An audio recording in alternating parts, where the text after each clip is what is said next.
Sri Devi berhasil menjadi juara setelah memukau juri dan masyarakat di konser kemenangan pada Senin 12 Desember 2022. Di akhir ajang pencarian bakat di Akademi 5, dua peserta yang bertahan adalah Ebi asal Bima dan Sri Devi asal Prabu Mulih.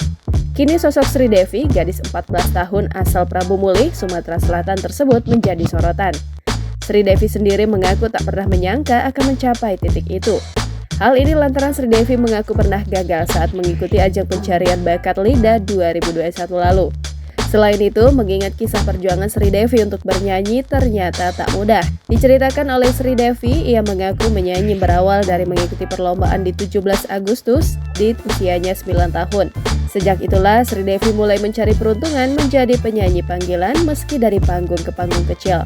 Hingga akhirnya bakatnya tersebut membuatnya bertekad mencoba peruntungan di panggung besar The Academy 5. Bukan tanpa alasan, Sri Devi bertekad mencari peruntungan di The Academy 5 karena ingin mencapai impiannya menjadi seorang penyanyi dangdut terkenal.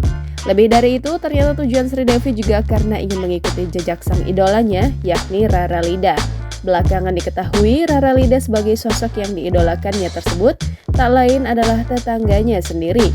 Diketahui Rara Lida dan Sri Devi berasal dari daerah yang sama, yakni Prabu Mulih, Sumatera Selatan.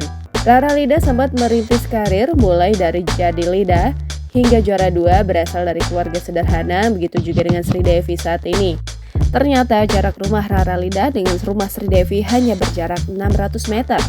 Sri Devi menceritakan bahwa dirinya dengan Rara Lida pun satu sanggar dari Prabu Mulih. Jangan lupa subscribe, share, komen, dan like ya!